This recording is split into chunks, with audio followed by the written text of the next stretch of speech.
안녕하세요. 이번 시간에 다룰 종목 바로 많은 개인 투자자들의 관심을 받고 있는 삼성전자에 관한 얘기를 한번 해보도록 하겠습니다.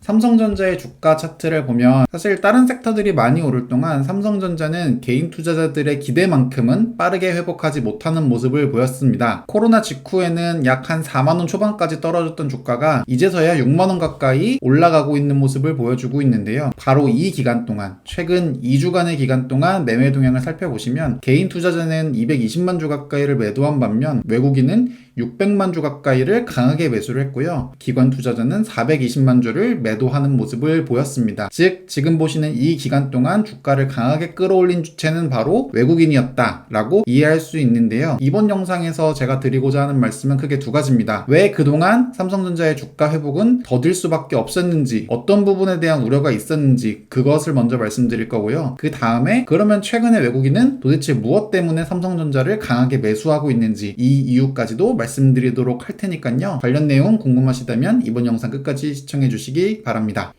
자, 그럼 지금부터 시작하겠습니다.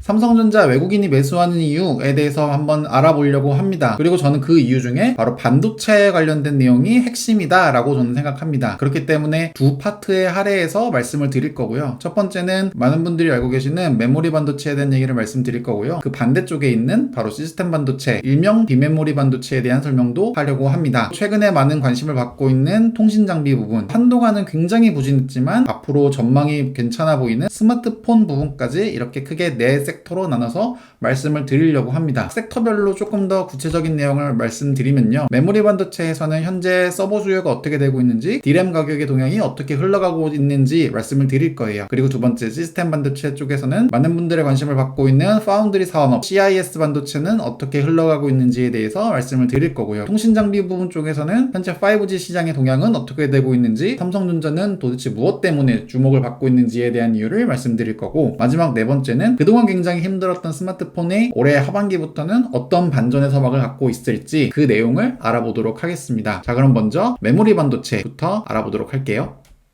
자, 반도체 시장을 간단하게 나눠보면 크게 반도체 시장은 메모리 반도체와 비메모리 반도체, 시스템 반도체로 나눠집니다. 그리고 메모리 반도체의 강자가 DRAM의 점유율 1위를 갖고 있는 삼성전자, 낸드 플래시 부분에서도 역시 삼성전자가 글로벌 점유율 1위를 유지를 하고 있습니다. 메모리 반도체가 바로 이 부분이 될 텐데요. 그러면 지금 메모리 반도체 시장은 어떻게 흘러가고 있는지 알아보도록 할게요.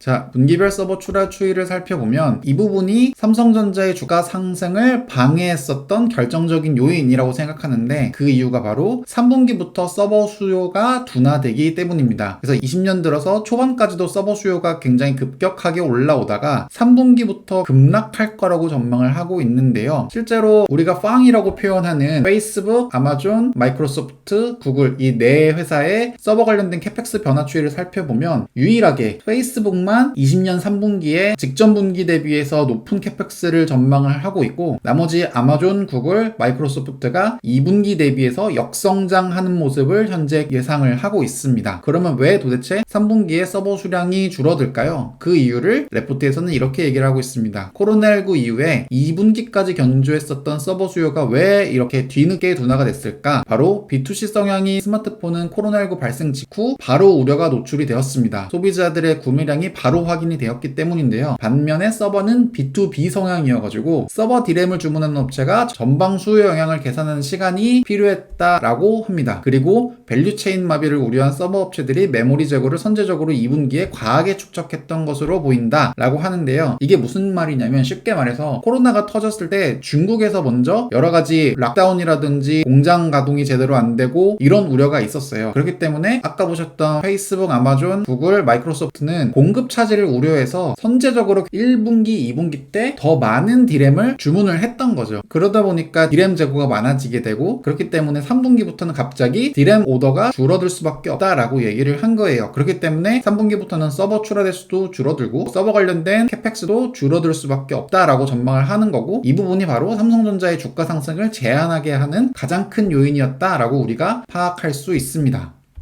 실제로 D램 재고 추이를 살펴보면 회색 부분이 생산량이고 파란색 부분이 출하량인데요. 3분기 같은 경우에는 생산량이 출하량보다 많고 4분기 역시도 그렇게 이어질 거라고 보여집니다. 그래서 이 재고 수준을 보면 2분기부터 4분기까지는 점점 재고가 쌓일 거라고 현재 전망을 하고 있는 거죠. 재고가 쌓이다 보니까 가격 역시도 계속 하락할 수밖에 없는데요. 18년 7월 이후로 D램 가격은 계속 하락하고 있는 추세를 보여주고 있습니다. 즉 D램 가격도 계속 하락하고 재고도 계속 쌓이고 이런 악순환이 계속되다 보니까 삼성전자의 전망에 대해서는 긍정적으로 할 수 있는 부분이 사실 많지 않았다. 이 D램 부분에 있어서만큼은. 그래서 주가 상승이 좀 제약이 있었다라고 해석할 수 있는데요. 하지만 코로나 상황이 계속 지속되면서 언택트 관련된 종목들이 주목을 받고 있습니다. 실제로 넷플릭스 가입자 추이를 보면 최근 들어서 가입자 수가 급격하게 늘어나는 모습을 보여주고 있는데요. 이 중에서도 가장 돈이 되는 넷플릭스 유료 가입자 수 추이는 굉장히 급등을 하고 있고요. YOY 기준으로 거의 10%에서 20% 가까이 꾸준하게 상승하는 모습을 보여주고 있습니다. 즉 이런 추세가 계속된다면 데이터를 관리하는 서버 수요는 다시 회복될 수밖에 없고요. 즉 D램의 수요는 금방 다시 늘어날 수 있다라고 긍정적으로 전망할 수 있는 부분이에요. 그리고 이 사례는 비단 외국의 사례뿐만이 아닙니다. 우리나라 같은 경우에도 이제 언택트, 비대면 경제가 뜨자 초대형 데이터 센터 붐이 일고 있다라고 하는 9월 15일자 기사인데요. 국내 정보기술업계 하이퍼스케일 데이터 센터 설립 경쟁이 벌어지고 있다라고 하고요. 이 센터 하나를 세우는데 좋기 수천억은 들어가지만 네이버, 카카오와 같은 국내 굴지 IT 기업들은 투자를 아끼지 않고 있다라고 합니다. 조금 더 스케줄을 살펴보면 카카오 같은 경우에는 2020년 준공 목표로 데이터 센터를 건설할 예정이고요. 네이버 역시도 세종시에 두 번째 데이터 센터를 건설할 예정입니다. NHN도 마이크로소프트도 디지털 리얼티도 각각 데이터 센터를 건설할 예정입니다. 이렇게 데이터 센터가 늘어나면 당연히 이 데이터 센터를 구축하는 D램이나 낸드 플래시 수요는 따라올 수밖에 없기 때문에 이 부분에서 지금까지는 D램 낸드 플래시가 굉장히 힘들었지만 향후 수요가 폭발적으로 증가할 가능성이 높다라고 우리가 전망을 할 수 있는 겁니다. 실제로 제일 중요한 D램 가격 추이만 보더라도 2020년 2월 기준으로는 더 이상 떨어지지 않고 지지하는 모습을 보여주고 있고요. 가격 변화율 역시도 7월 이후로는 오히려 MOM 기준으로 상승하는 모습을 보여주고 있기 때문에 더 이상 D램 가격이 떨어지지 않는다. 즉 조만간 D램 부분에서도 반등의 여지는 볼 수 있다라고 외국인 투자자들은 판단을 하는 거고, 이렇기 때문에 외국인 투자가 삼성전자의 주식을 강하게 매수하고 있는 바로 첫 번째 이유가 될 수 있다라고 우리가 해석할 수 있습니다. D램의 수요 역시 20년을 저점으로 21년에는 수요가 증가할 거라고 전망을 하고 있고요. 낸드 플래시 같은 경우에도 20년을 저점으로 21년에는 수요가 증가할 거라고 전망을 하고 있습니다. 수요도 증가하고 가격도 증가하고 외국인이 삼성전자를 매수하는 가장 큰 첫 번째 이유가 될 거라고 볼 수 있습니다.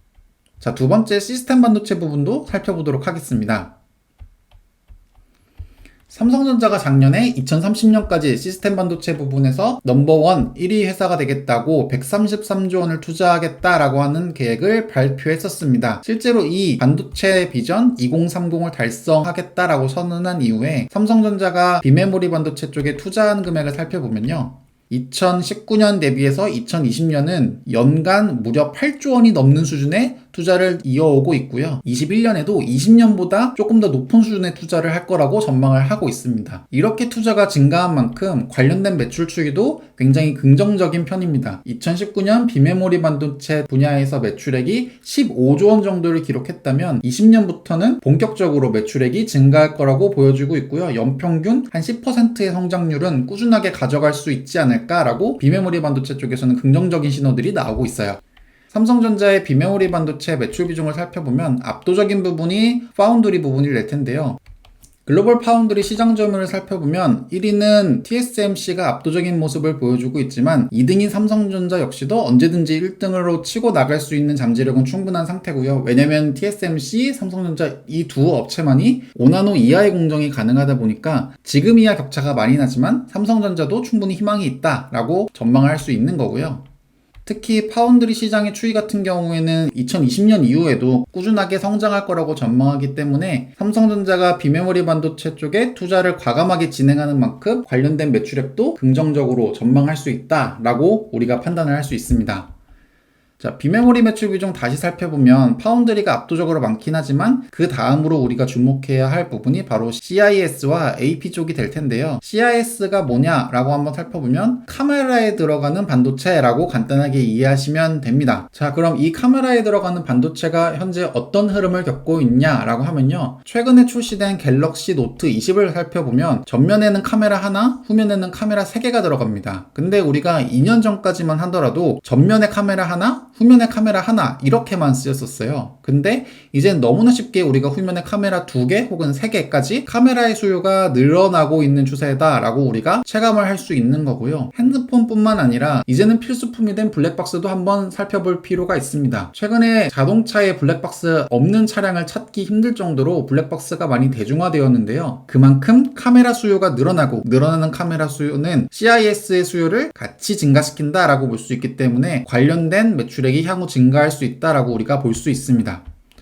실제로 스마트폰 대당 CIS 탑재량은 2015년에는 한 2개밖에 안 들어갔었는데 최근에 20년 같은 경우에는 거의 3개가 들어갈 정도로 수량이 증가했고요. 자동차 역시도 CIS 탑재량이 2015년에는 자동차 한 대당 1개 정도 들어갔다면 20년에는 전기차의 비중이 증가함에 따라 2015년 대비해서 4배 가까이 증가하는 등 CIS의 탑재량 증가에 따른 관련 매출 증가가 굉장히 기대되고 있는 상황이에요. 그 결과 글로벌 CIS 시장 추이는 2023년까지는 꾸준하게 한 15%씩은 성장할 거라고 전망을 하고 있고요.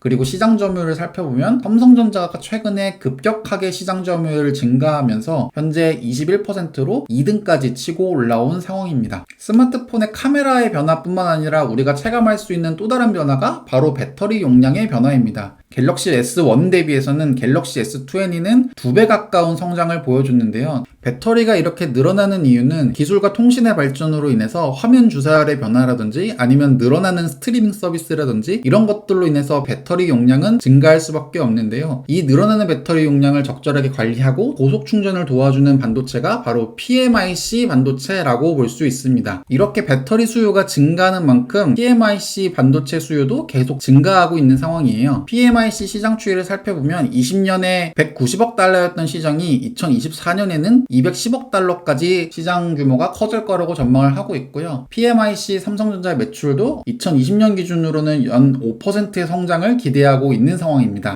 현재 PMIC 시장 점유율을 살펴보면 삼성전자가 현재 4등에 위치하고 있지만 최근에 PMIC 시장에 대한 삼성전자의 공격적인 투자가 계속 이어오는 만큼 결국 이 매출도 증가하지 않을까라고 기대를 하고 있습니다. 자, 이렇게 우리가 메모리 반도체와 시스템 반도체 두 부분을 살펴봤는데요. 정리하자면 서버 수요의 하락으로 인해서 그동안은 주가가 부진했지만 D램 가격의 하락 추세가 어느 정도 정체가 되어 있고 또 곧 데이터 센터들이 증가하면서 서버 수요도 살아날 수 있다. 이 부분이 외국인 투자자들의 기대감을 주기에 충분한 상황이고요. 시스템 반도체 같은 경우에는 계속 전망이 좋은 파운드리 그리고 CIS 반도체가 향후 삼성전자의 비전을 밝게 한다라고 우리가 예상을 할 수 있습니다. 그러면 이번에는 반도체 부분이 아닌 통신 장비 쪽 얘기를 한번 해보도록 할게요. 5G 관련 대표 종목이라고 볼 수 있는 KMW 주가 추이를 살펴보면요. 3G, 4G 때와는 달리 지금 현재 5G 때는 엄청난 폭의 주가 상승을 보여주고 있습니다. 또 다른 5G 업체인 에이스테크 주가 역시도 비슷한 모습을 보여주고 있는데요. 3G 때, 4G 때 이 정도 주가였지만 5G 때는 예전과는 달리 큰 폭의 주가 상승을 보여주고 있죠. 그럼 과연 이렇게 올라온 주가 상승이 향후에는 이렇게 떨어질 것인가에 대해서 많은 분들이 그렇지 않다라고 말하는데요.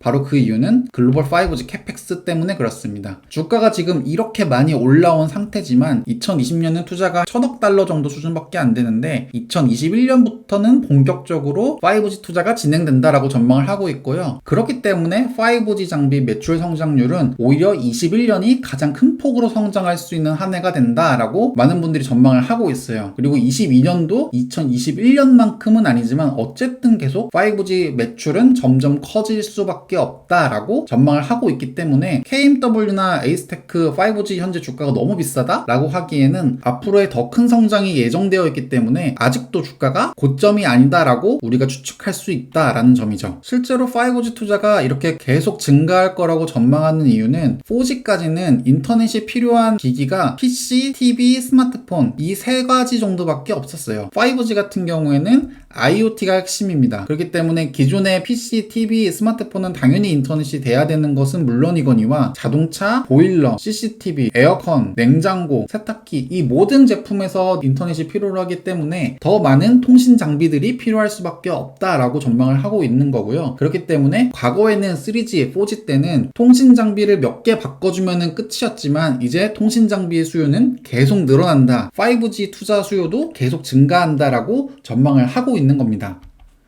우리는 현재 5G 휴대폰 투자를 막 시작한 단계고요. 그리고 전 세계 많은 리서치 자료들은 5G 네트워크 시장의 성장이 2025년까지는 꾸준하게 이어질 거라고 예측을 하고 있습니다. 향후 스마트시티, 스마트 팩토리, 자율주행 등 IoT 산업이 활성화될 때마다 네트워크 투자 금액과 투자 기간은 확대가 될 거고요. 우리는 아직까지 새로운 IoT 서비스를 경험해보지 못했기 때문에 이로 인해서 발생될 데이터 트래픽의 양을 예측하기가 어렵습니다. 향후 IoT 기반의 새로운 비즈니스들이 생길 때마다 이들이 발생시킬 데이터 트래픽의 증가는 5G 투자 시장에 큰 변수로 작용할 것이며 그 변수들이 5G 기업들의 성장 잠재력으로 평가받을 것이다 라고 합니다. 지역별로 5G 투자 금액을 살펴보면 아무래도 아시아가 제일 큰 투자가 진행될 거라고 보여지고요. 국가별로 따져보면 미국이 가장 큰 투자 금액을 집행할 거라고 보여집니다. 큰 금액의 투자가 집행될 거라고 하는 미국에서 얼마 전에 굉장히 긍정적인 뉴스가 있었죠. 삼성전자가 미국 5G 장비 8조 원의 수주를 따오게 됩니다. 9월 7일자 기사인데요. 삼성전자가 세계 1위 통신 사업자인 미국 버라이즌과 8조 원 규모의 5G 통신 장비 수출 계약을 체결했고요. 이거는 한국 통신장비 산업 역사상 최대 규모의 단일 수출 계약입니다. 즉 현재 5G 시장 점유율을 살펴보면 삼성전자가 23% 정도로 넘버 3 안에 들어가죠. 넘버 1이 이제 화웨이, 그 다음에 이제 2등의 자리를 놓고 삼성전자와 에릭슨이 현재 경쟁을 하고 있는 상태인데, 아시다시피 화웨이 같은 경우에는 미국의 제재를 굉장히 세게 먹기 때문에 이 시장 점유율이 점점 줄어들 거라고 많은 분들이 전망을 하고, 이 줄어드는 만큼 삼성전자가 들어갈 수 있는 폭은 더 많다라고 우리가 예상을 하고 있고요. 최근에 이렇게 5G 관련 수주가 이어지고 있기 때문에 삼성전자가 통신장비 부분에서 매출액도 점점 증가할 것이다 라고 많은 분들이 긍정적으로 전망을 하고 있습니다. 지금까지 통신장비 관련해서 알아봤고요. 이번에는 스마트폰 관련된 내용을 알아보도록 할게요.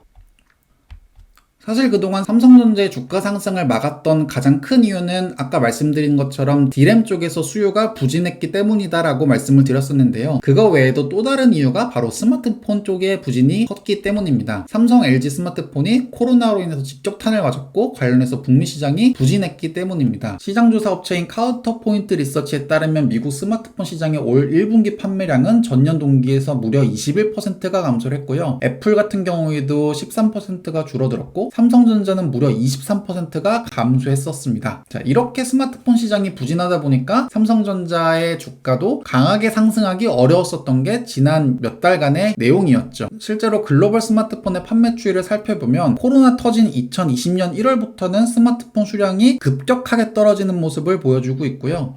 미국 스마트폰 같은 경우에도 정말 어마어마한 속도로 떨어지는 모습을 우리가 확인할 수 있습니다. 특히 인상적인 게 인도 시장의 스마트폰 출하량인데요. 20년 4월 이 숫자를 보시면 작년 이전 기간 대비해서 얼만큼 많이 떨어졌는지 확인할 수 있습니다. 무려 100% 가까이 떨어지는 엄청난 스마트폰 수요의 절벽을 우리가 경험을 했었습니다. 자, 이렇게 하락폭이 최대이고 암울했었던 스마트폰 시장에 서서히 회복의 조짐이 현재 불고 있는데요. 그게 바로 회복세에 접어든 스마트폰 9월 3일자 기사입니다. 코로나19 여파로 상반기에 위축됐던 스마트폰 시장이 하반기 들어서 정상 궤도에 진입할 거다라고 전망을 하고 있는데요. 특히 삼성전자는 미국과 인도 등 주요 시장에서의 점유율 확대로 빠른 회복세를 현재 보이고 있다고 합니다. 실제로 글로벌 스마트폰 판매량을 살펴보면 아까 보셨던 4월에는 정말 역대급으로 스마트폰 판매량이 줄어들었지만 그 이후부터는 회복하는 속도도 굉장히 빠르게 현재 회복을 하고 있는 단계이기 때문에 7월 이후인 본격적인 20년 하반기부터는 스마트폰 판매량이 어느 정도 회복이 될 수 있을 거라고 많은 분들이 전망을 하고 있어요.